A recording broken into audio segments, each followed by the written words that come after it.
হঠাৎ করে মেয়েটার জীবনের সবকিছু অন্ধকারে ডুবে যায়। তার স্বামী কখনোই বাবা হতে পারবে না, তবুও সে প্রেগনেন্ট। একটা স্কুল টিচারের জীবন হয়ে যায় দুর্বিষহ। তার মনে কঠিনভাবে প্রশ্ন জাগে, কে এই জঘন্য কাজটা করলো।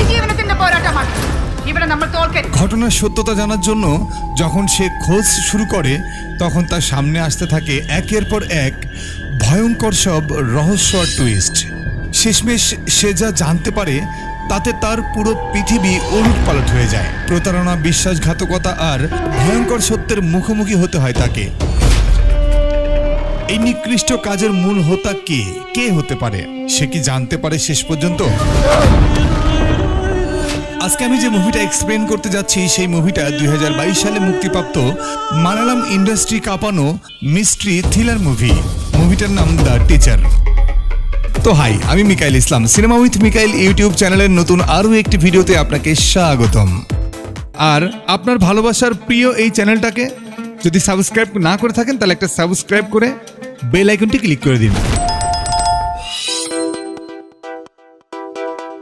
মুভির শুরুতেই আমরা দেবী নামের একটি মেয়েকে দেখি।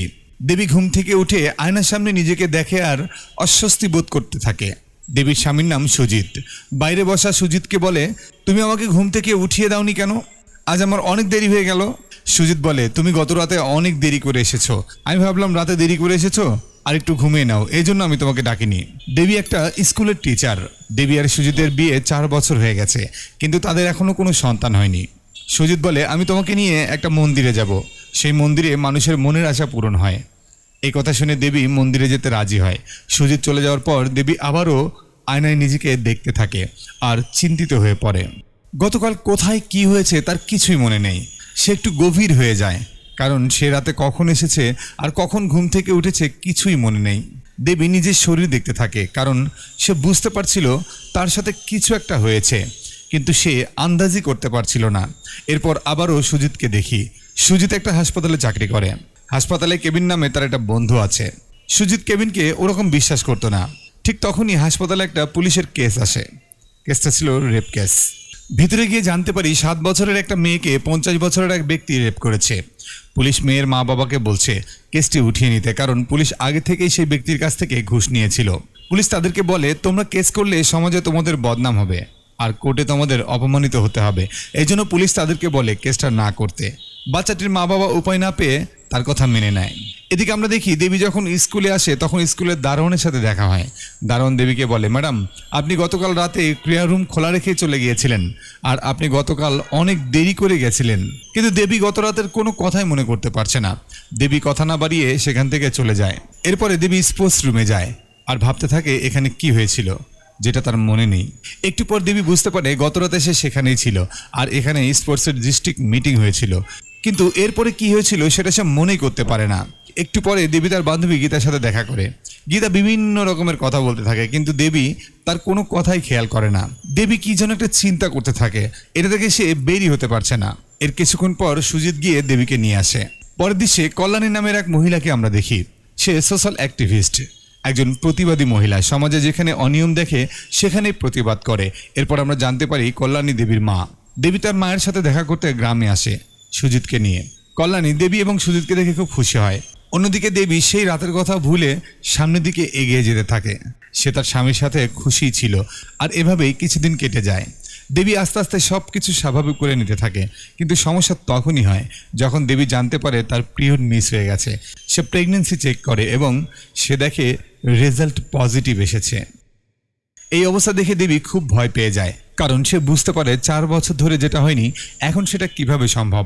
দেবী ভাবে ওই রাতে কিছু না কিছু তো হয়েছে, যার জন্য এই অবস্থা। পরের দিন তার প্রেগনেন্সি রিপোর্ট তার বান্ধবী গীতাকে দেখায়। দেবী গীতাকে সব ঘটনা বলে। গীতা এই খবর শুনে খুব খুশি হয়। গীতা বলে, তোর তো খুশি হওয়ার কথা, কিন্তু তুই চিন্তা করছিস কেন? আসলে দেবী এই কথা সুজিতকে জানায়নি। এরপর দেবী কাঁদতে কাঁদতে সব ঘটনা খুলে বলে। দেবী গীতাকে বলে, এই ঘটনার রহস্য খুঁজে বের করতে হবে। একটু পরে তারা দুজন লাইব্রেরিতে আসে। যারা সেদিন অ্যাথলেটিক মিটিংয়ে উপস্থিত ছিল তাদের লিস্টটা চেক করে দেবী। সে ওই মিটিং লিস্টে 12 জন লোকের নাম পায় যারা ওই দিন মিটিংয়ে ছিল। পেছনে আমরা দেখি সুজিত আর কেবিন তাদের রান্নাঘরে রান্না করছিল। দুজন রঙিন পানিও খাচ্ছিল। কেবিন বলে, ভাই, পানির সাথে সিগারেট হলে একটু ভালো হয়।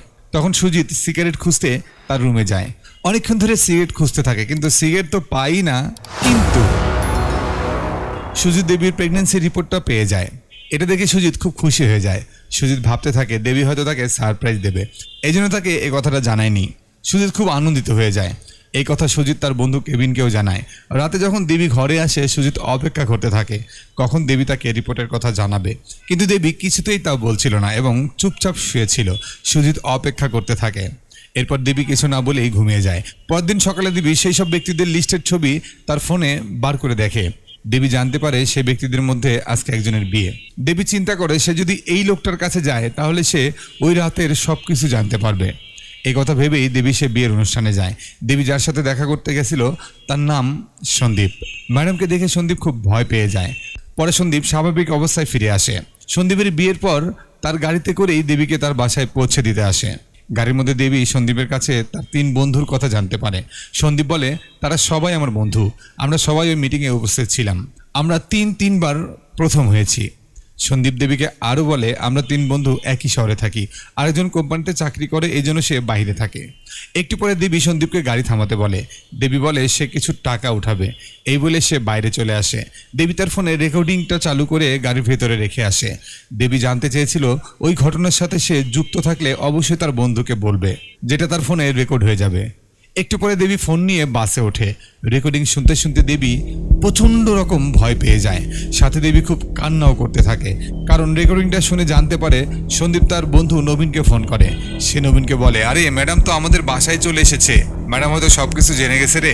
উত্তরে নবীন বলে তুই চিন্তা করিস না, আমরা ম্যাডামকে যে ড্রাগ দিয়েছি তাতে ম্যাডামের কোনো কিছু মনে থাকবে না।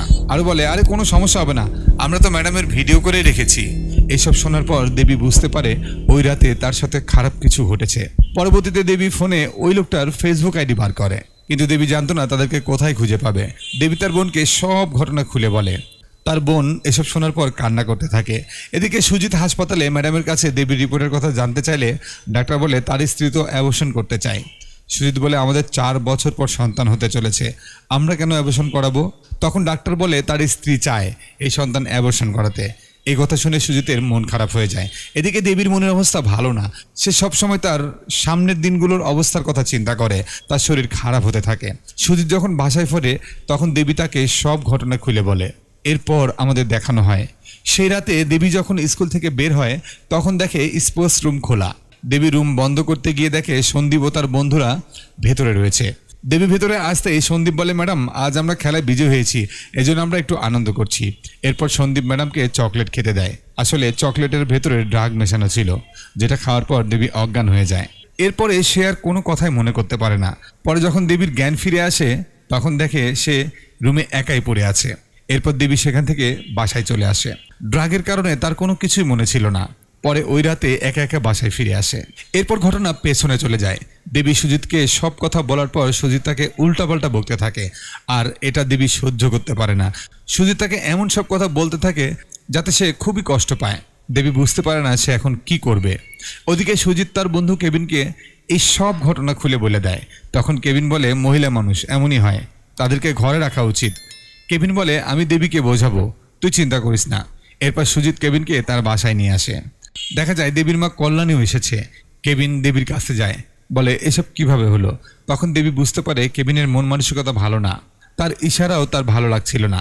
এই জন্য দেবী তাকে বাইরে চলে যেতে বলে। কেবিন যখন চলে যেতে থাকে তখন সুজিত তাকে আটকায়।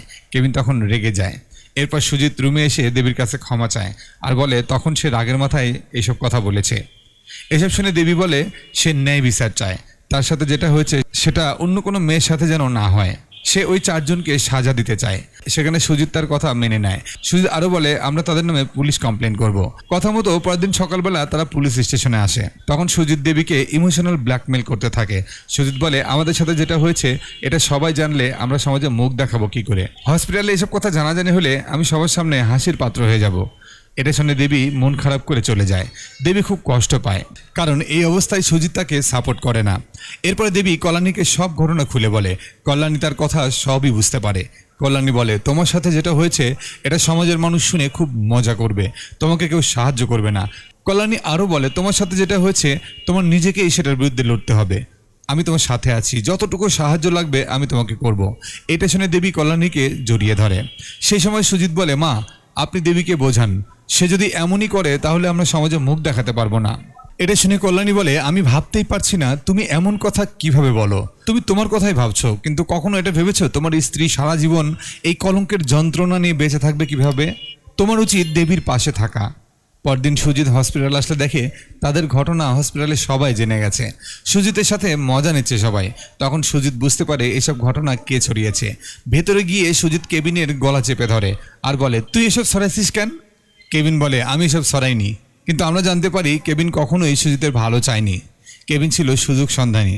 এর কিছুক্ষণ পর দেবী শহরের বাইরে চলে যায় সন্দীপের বন্ধু নবীনকে খুঁজতে। নবীন শহরে শহরে ফুড ডেলিভারি করে। দেবী নবীনের সাথে দেখা করে এবং সুন্দর সুন্দর কথা বলতে থাকে। দেবী বলে, আরে তুমি সেই না স্পোর্টস মিটিংয়ে ছিলে? এইসব কথা শুনে নবীন একটু ঘাবড়ে যায়। এখানে নবীন তার কথা কিছুই বুঝতে পারে না। আসলে দেবী নিশ্চিত হতে চেয়েছিল যে এই ছেলে সেই কিনা।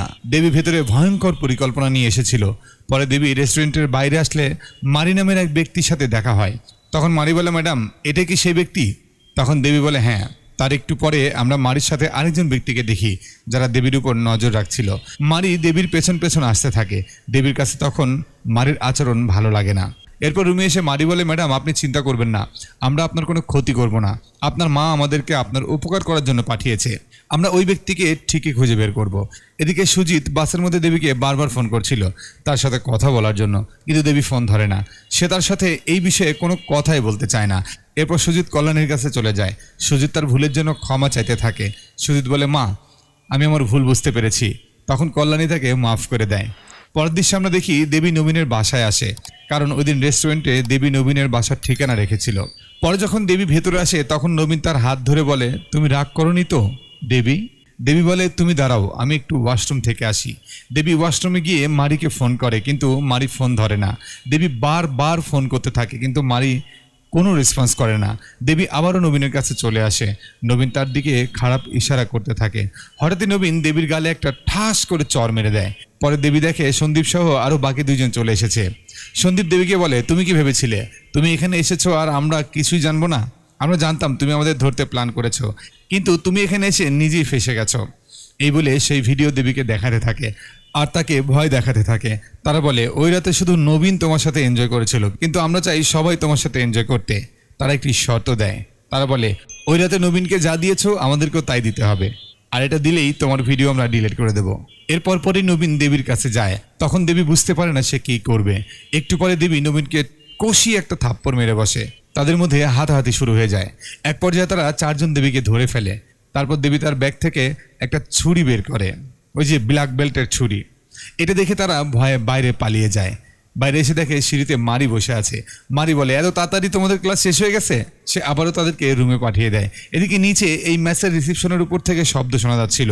পুলিশকে ফোন করতে চায়। তখন পাশে মারির সাথে যে লোকটি বসেছিল সে বলে, আমি পুলিশ, তোকে আর কারো কাছে ফোন দিতে হবে না। এদিকে ভেতরে দেবী সন্দীপ ও তার বন্ধুদের এমন মারছিল যে তারা সবাই অজ্ঞান হয়ে যায়। এই সব ঘটনা দেবী তার মা কল্যাণীকে ফোন করে বলে। এরপরে দেবী জানতে পারে মারিকে তার মাই পাঠিয়েছে তাকে সেভ করার জন্য। দেবী একটু পরে এই সব ছেলেদের শরীরে বম লাগিয়ে দিয়ে বাইরে চলে আসে। পরদৃশ্যে আমরা দেখি সুজিত দেবীর সাথে দেখা করে তার কাছে মাপ চায়, ক্ষমা চায়, আর বলে তাকে আর কখনোই ভুল বুঝবে না, সে সবসময় তাকে সাপোর্ট করবে। এটা শুনে দেবী বলে, সময়ের প্রয়োজনে আমি তোমাকে কাছে পাইনি। প্রথমে ভেবেছিলাম এসব আমি একা কিভাবে সামলাবো, পরে দেখলাম আমি নিজেই আমার জন্য যথেষ্ট। আর এখানেই দারুণ মানের এই মুভিটা শেষ হয়ে যায়। তো মুভিটা কেমন লাগলো অবশ্যই কমেন্ট করে জানাবেন। আর আমি বাছাই করে সেরা 10 জনের নাম পরের ভিডিওতে অবশ্যই ঘোষণা করব। আর এই যে বামে একটা ভিডিও ভেসে উঠেছে, দেখেন, ভিডিওটা দেখে আসেন, দারুণ মজা পাবেন। তো আজ এ পর্যন্তই। লাইক, কমেন্ট, শেয়ার এবং ভালোবাসা দিয়ে পাশে থাকবেন। আমিও আপনার সঙ্গে আছি।